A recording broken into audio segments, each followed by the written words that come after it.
let's talk about the front page of the Sunday Times this morning. Another headline that you're waking up to this morning. This is apparently Downing Street briefing, or advising, shall we say, Buckingham Palace. Buckingham Palace taking the advice.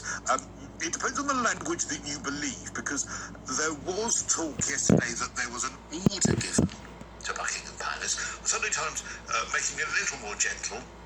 Truss advised King Charles, this is, to stay away from climate summit. This is apparently King Charles wanting to deliver a speech at the COP27 meeting. Passionate environmental campaigner, he's now abandoned those plans to attend next month's COP27 climate change conference because Liz Truss said, this ain't a good idea, you need to stay away. Apparently she's also unlikely to travel to Sharm el-Sheikh for the gathering, but she objected to the King's plans to travel there, deliver a speech. Apparently at the audience at Buckingham Palace last month, she told him that it's not a good idea. Apparently it's fueling tensions between the new Prime Minister and the new monarch, but Downing Street are saying that the audience is perfectly cordial. There'd not been a row, but a senior royal source said it is no mystery that the King was invited to go there. He had to think very carefully about what steps to take for his first overseas tour, and he is not going to be attending COP. But of course this comes in the context and the backdrop of potentially the government watering down net zero commitments, which would put them at odds with King Charles, even though King Charles isn't allowed an opinion. It's all very complicated. What say you, Benedict Spence? I think I'd like to know who it was that briefed the Times, actually, because I think it's very interesting that it's coming hot on the heels of Liz Truss setting fire to the economy. Who does this story actually benefit? It benefits Prince Charles, who has got that little bit of popularity boost because he is the new monarch and his mother has very sadly passed away. Very popular monarch has very sadly passed away. I think most people are very pro-Charles, and ultimately whatever people who on this station feel about climate change, it is something that is very popular with a lot of members of the public.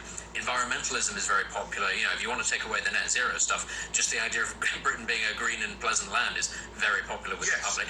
And I think that it does set the King apart from his Prime Minister, who, let's be clear, in the interest of growth, which I do not disagree with at all, is interested in going back to shale gas, North Sea oil, that sort of thing, to bridge the gap between then and a time at which we can rely on renewables or nuclear, because there is that gap. So I understand the economic argument for that, but let's be very clear here. It's not a popular move by any stretch of the imagination, compared to what King Charles would be saying, which is, trying to gather support from across the world. And the thing is, actually, we need to remember when we had the COP summit in the UK, the last one, and the Queen gave an address, and it went down very well, because whatever we might think about the Queen or the King or the royal family not playing a role, they have tremendous soft power with other heads of state, other governments around the world. The issue there, though, and this is why King Charles is going to come a cropper on some of these things, is that the Queen was able to...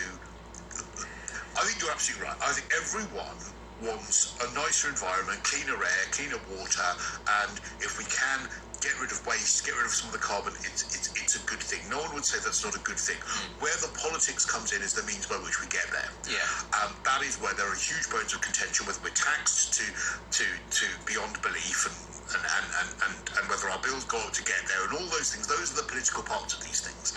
Now, the Queen, very able to come along to COP and say exactly what I've just said. Look, let's all work towards having a nicer environment.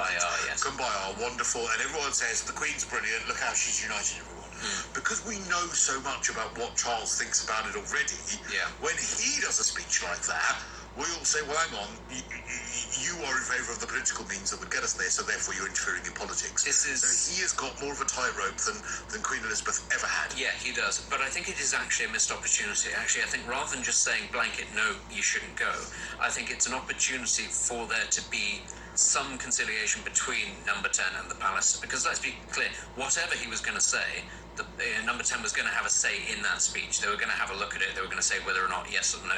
So I do think that this is a missed opportunity for King Charles to go onto the international stage, make quite a big splash, because this is ultimately, whatever we all think of environmentalism, this is a very important thing. A lot of countries do take it very seriously, and it would say a great deal to see him going to the Middle East. That's also a key thing, to be sending our head of state to the Middle East to give a keynote address, something like that. I understand it's not at all what Liz Truss would want because of her plans. They do involve ripping up a lot of regulations around environmentalism. I get that, but I do think it's a missed opportunity to not try to come to some sort of agreement about what he can talk about and what he can't talk about, because there were almost certainly going to be things there. I don't think you can. I think you can. I think that there's a lack of will. If he says a very, very sort of beige thing, I think we all need to be more environmentally friendly, every single newspaper will say, what a lovely speech.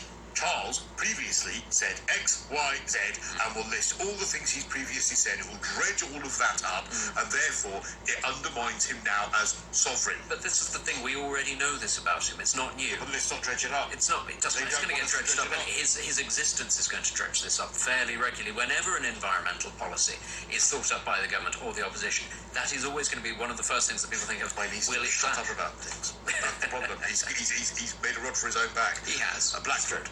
Listen, good to talk to you. Benedict Spence, Conservative commentator. Coming up, we're going to be crossing live stateside, find out the horrific toll of Hurricane Ian and more besides. Caroline Faraday will be here, and then a little later we'll speak to Just Stop Oil, all here live from the Talk Radio studio. It's Talk TV.